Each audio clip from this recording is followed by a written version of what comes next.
Here we go. Once again, Isaiah 66. Thus saith Yahuwah, the heaven is my throne, and the earth is my footstool. Where is the house that ye build unto me, and where is the place of my rest? For all the things hath mine hand made, and all the things have been made, saith Yahuwah. But to this man I will look, even to him that is poor and of contrite spirit, and trembleth at my word. He that killeth the ox as if he slew a man. He that sacrificeth the lamb as he that cut off a dog's neck. He that offereth an oblation as he that offereth swine's blood. He that burneth incense as if he blessed an idol. I thought the foods was clean though. Let's continue. Yeah, they have chosen their own ways, and their soul delighteth in their abominations, in their pig, in their swine. Right? It says it right there. Did he say it's clean? I will also choose their delusions, and will bring their fears upon them, because when I called, none did answer. When I spake, they did not hear me, but they did evil before mine eyes, and chose that in which I delighted not. Hear the word of Yahuwah, ye that tremble at his word. Your brethren that hateth you, that has cast you out for my name's sake, said, let Yahuwah be glorified, and he shall appear to your joy, and they shall be ashamed. A voice of noise from the city, a voice from the temple, a voice of Yahuwah that rendereth recompense to his enemies. Who are his enemies? You're going to see in a minute who he's going to come back waging war with. Before she travaileth, she brought forth. Before her pain came, she was delivered from a man-child. Who hath heard such a thing? Who hath seen such things? Shall the earth be made to bring forth in one day, or shall a nation be born at once? For as soon as Zion travaileth, she brought forth her children. Shall I bring the birth and not cause to bring forth, saith Yahuwah? Shall I cause to bring forth and shut the womb, saith Yah? Rejoice ye with Jerusalem, and be glad with her, all ye that love her. Rejoice for joy with her, all ye that mourn for her. That ye may suck and be satisfied with the breasts of her consolations, that ye may be milked out and be delighted with the abundance of her glory. For thus saith the Lord, for thus saith Yahuwah, behold, I will extend peace to her like a river, and the glory of the Gentiles like a flowing stream. Then shall ye suck, ye shall be born upon her sides, and be dandled upon her knees. As one whom his mother comforted, so will I comfort you, and ye shall be comforted in Jerusalem. And when ye see this, your heart shall rejoice, and your bones shall flourish like an herb. And the hand of Yahuwah shall be known toward his servants, and his indignation toward his enemies. Listen here very carefully. For behold, Yahuwah will come with fire, with his chariots like a whirlwind, to render his anger with fury and his rebuke with flames. Here's the very important part. Why is this all fine in here? We're going to read this whole thing out. For by fire and by his sword will Yahuwah plead with all flesh, and the slain of Yahuwah shall be many. Why? Why is it going to be many people that's going to die? They that sanctify themselves and purify themselves in the gardens behind one tree in the midst, eating swine's flesh, and the abomination, and the mouse shall be consumed together, saith Yahuwah. Now let's go into Leviticus 11 and see why it is that these people are going to get consumed, right? This is God speaking, okay? The Father. So if you want to say that, him and his son are the same, that means him and his son said the same exact thing, which means why would he say don't eat any unclean food, but yet it's clean to you? Doesn't make sense. And the Lord spake to Moses and Aaron, saying unto them, speak to the children of Israel, saying, these are the beasts which ye shall eat among all the beasts that are on the earth. So if this was a spiritual thing, I guess I could just, I don't know what I'm supposed to eat then. Because clearly he's saying this is what you can eat and this is what you can't eat. Just like he says, love me with all your heart, all your mind, all your soul, and all your spirit. It doesn't mean anything else but what he's saying. Okay? If you know he says thou shalt not murder, and if you go out and murder, that you're going to get judged and go to hell. If he said do not eat pork, period. Let's get that. He says here, whatsoever parteth the hoof and is cloven footed and cheweth the cud among the beasts, that ye shall eat.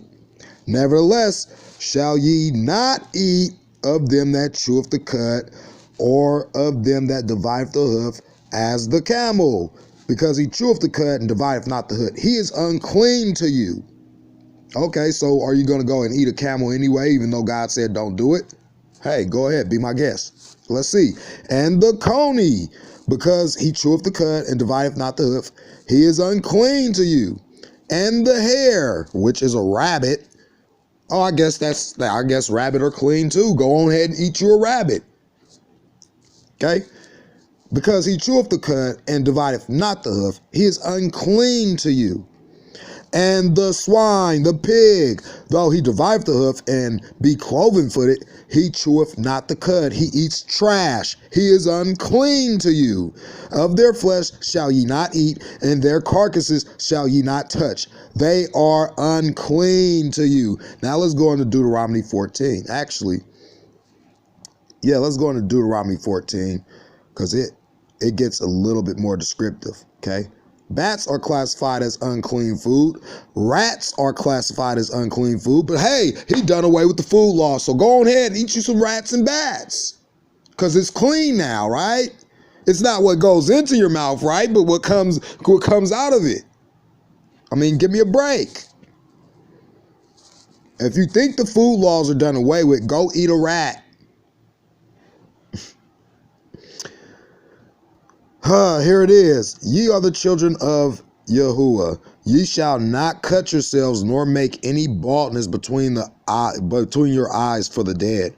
For thou art an holy people unto Yahuwah, and Yahuwah hath chosen thee to be a peculiar people unto himself, above all the nations upon the earth. Thou shalt not eat any abominable thing. These are the beasts which ye shall eat: the ox, the sheep, the goat, the hart, the roebuck, and the fallow deer, and the wild goat, and the pygard, and the wild ox, and the chamos, whatever. And of every beast that parteth the hoof, and cleaveth to the cleft, into two claws, and cheweth the cud among the beasts, ye shall eat. Nevertheless, ye shall not eat of them that cheweth the cud, or of them that divideth the hoof, cloven hoof, as the camel, and the hare, and the coney. For they chew up the cud, they eat the grass, but they don't divide the hoof. They are unclean to you. And the swine, because he divideth the hoof, yet cheweth not the cud. It is unclean to you. Ye shall not eat of their flesh, nor touch their dead carcass. Ye shall eat of all that are there in the waters, all that have fins and scales ye shall eat, and whatsoever hath not fins and scales ye may not eat. It is unclean to you. Of all the birds ye shall eat, but these are they which ye shall not eat. The eagle. Well, no. The food laws are done away with. Go and kill yourself an eagle and cook you up an eagle. And the ostrich. No. Go ahead, eat that. And the osprey. Nope, it's clean. And the glade and the kite and the vulture. The vulture eats dead animals and dead carcasses. Nope, it's clean. Go eat it. And every raven after his kind. Nope, ravens are clean too. He did away with the food laws. He declared all foods clean now. And the owl and the nighthawk and the cockowl and the hawk after his kind, and the little owl and the great owl and the swan and the pelican and the greer eagle and the cormorant and the stork and the heron after his kind, and the lapwing and the bat. Go eat the bat. It's clean to you now. He did away with the law. And every creeping thing that flieth is unclean to you.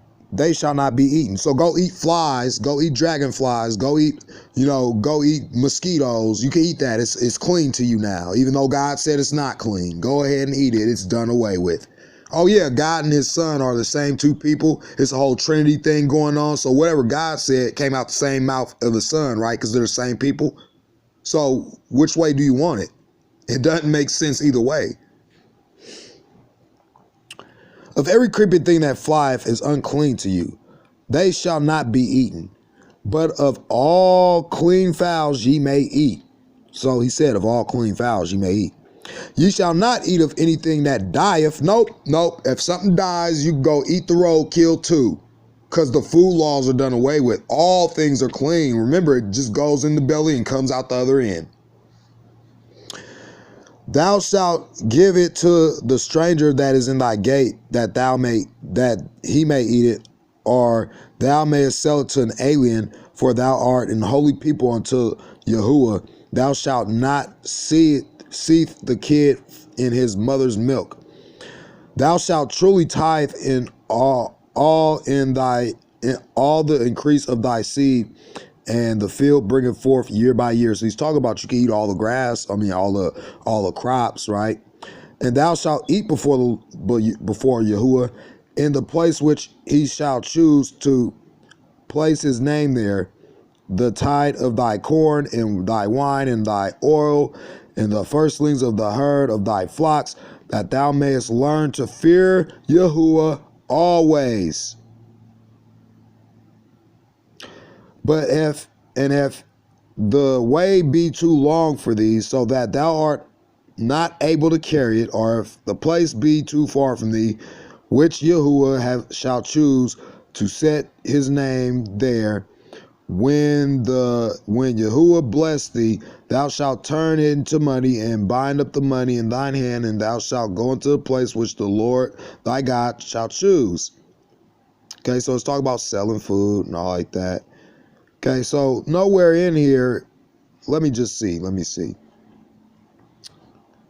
Where, let me just do this. Where in the Bible does it declare unclean foods clean? King James Version. Did Christ declare all foods clean? Misunderstandings regarding Mark 17:7-19, right? We just went over this. Okay, so let's see what this person says, right? Furthermore, it was taught Yeshua, Jesus' true name, came with the new covenant, a new teaching, new laws, and no longer the old covenant laws worked out fine with our lives, society, our diet, because most of what we ate was what God had told his people not to in the Old Testament: pork, fish without scales and fins, such as prawns, crab, cuttlefish, shellfish, lobster, etc. When I first started looking at the scriptures as a whole, where no verse can go against or annul another, something dawned on me. Does this mean we have to still eat and not eat according to what God said in Leviticus 11? But what about Paul's writings? He seems to be saying that we can eat anything. And doesn't the Gospels even show Messiah Yeshua declaring all foods clean? Before I address Paul, I need to see whether our Savior, who we are meant to follow, really did change the food laws given by God, right? So he says these are two different people. Yeshua and the Father are two different people, okay? The only place I could find him saying something so we can eat anything we want was in Mark 7. Mark 7:19 was of particular interest.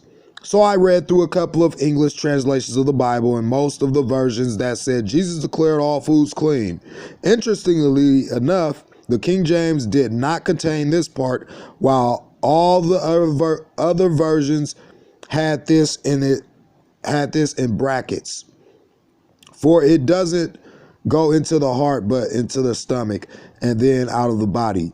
I'm saying this, Jesus declared all foods clean. No, he didn't say that.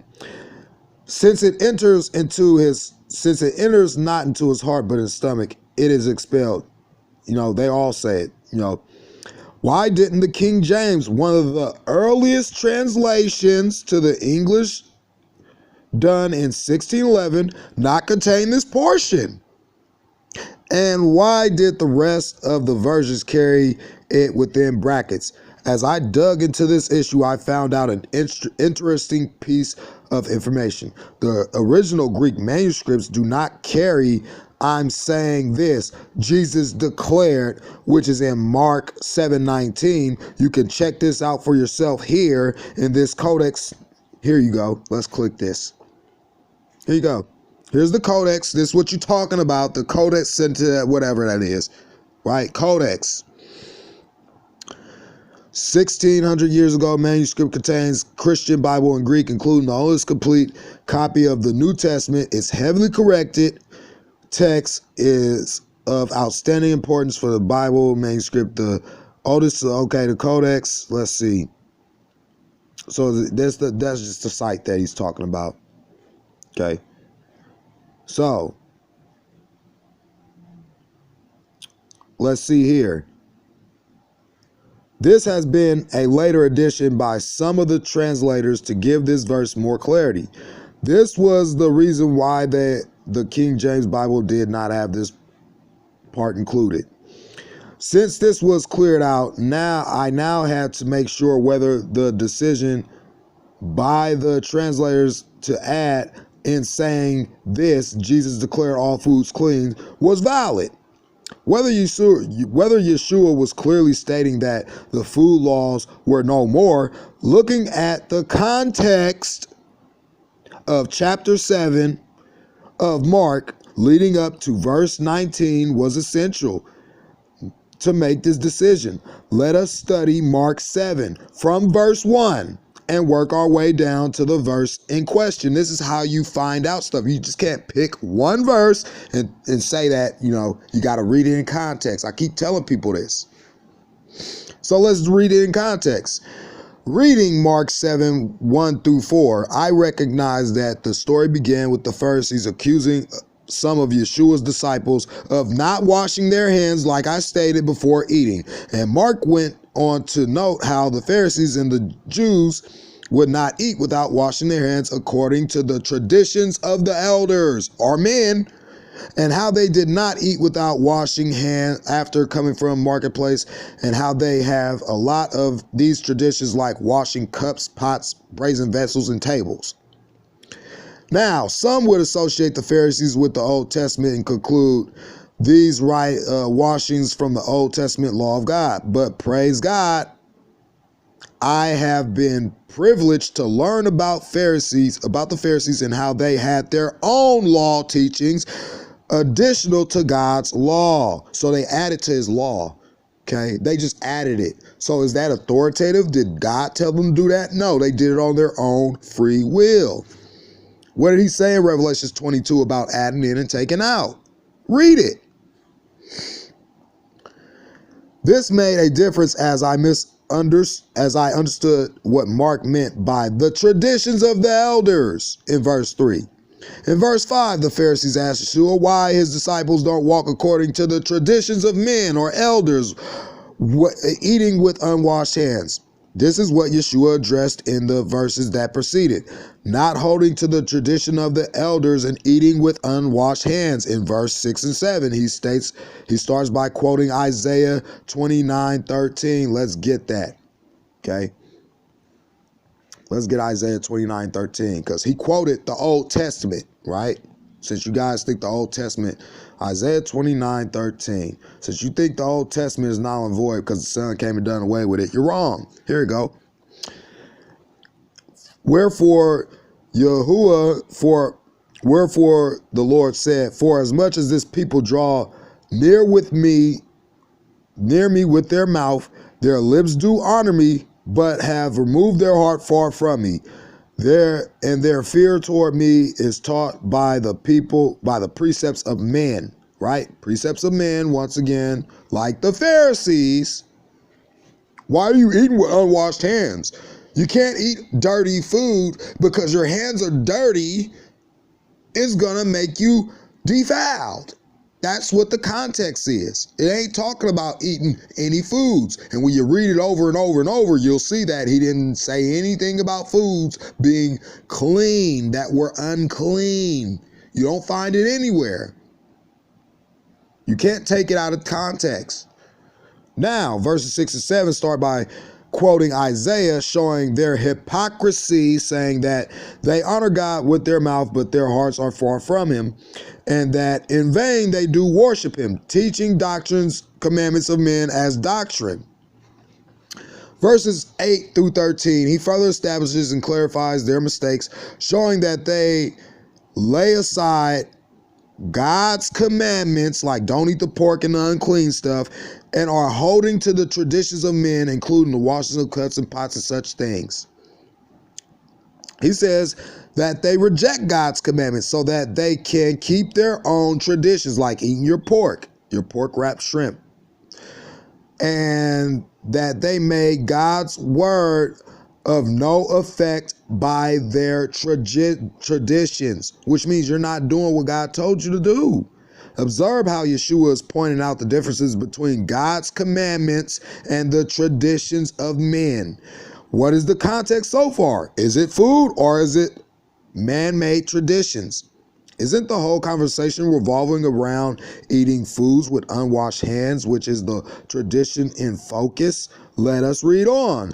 In verses 14 and 15, he said, nothing that goes into a person from the outside can make him unclean.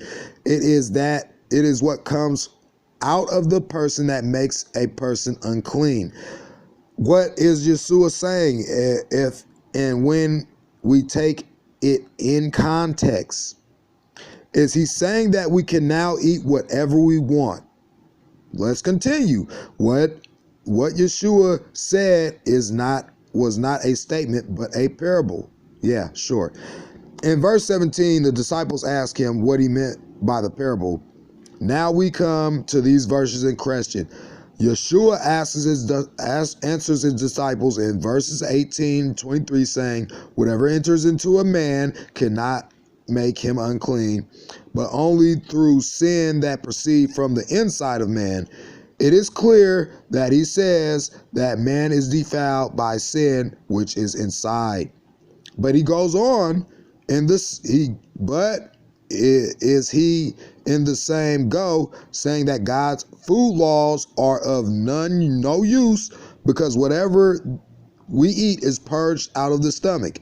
Is the same Yeshua that called the Pharisees hypocrites for making God's laws void, saying that God's food laws are now void? Before we make a decision on this, I would like to focus our attention to Matthew 15. In this chapter, Matthew is recording the same story which Mark 7 is. And it's going to give you more clarity because he said what he said, right? I will not go into discussing the whole chapter from the beginning, though read it for yourself will show that it is identical. Let us read from Matthew 15:15. Just like in Mark, the disciples, in fact, Peter, as Matthew records, asked Yeshua to explain the parable to them. Yeshua goes on to say the same thing. Whatever enters into a man cannot make him unclean, but only through sin that proceeds from inside of a man. Matthew 5:15-20 is key. Yeshua explains that he was talking about the whole time. He says, these are what defile a person. But to eat with unwashed hands does not defile anyone. Now, does that say that he said, oh, eating unclean foods does not defile you? No, he was talking about unwashed hands. Okay, period. You can take that verse and say, oh, he said all foods was clean and continue on eating the pork. But remember, Isaiah 66 says he's coming back with the fire and the sword, and he's coming back to destroy all that eat the abominations, swine's flesh, and the mouse. Okay. Does this single verse explain everything? Whoever uses Mark 7:18-19 to say that Yeshua gave us freedom to eat whatever we like will have a hard time explaining Matthew 15:20. What Yeshua's whole argument was, a person does not become unclean by eating with unwashed hands, but by sin that comes out of the same person. In fact, that this whole conversation revolved around eating with unwashed hands. Mark 7 and Matthew 15 talks about the same instance. Matthew records Yeshua's words to be regarding the issue of eating with unwashed hands. There is no mention of God's food laws in these chapters, and no translation has authority to add phrases such as in saying this, Jesus declared all foods clean, or without a proper understanding of context. So there you have it. So for all you guys that still want to keep combating the Bible and what he said, you're going to have a hard time in these end times, I'm telling you. Shalom.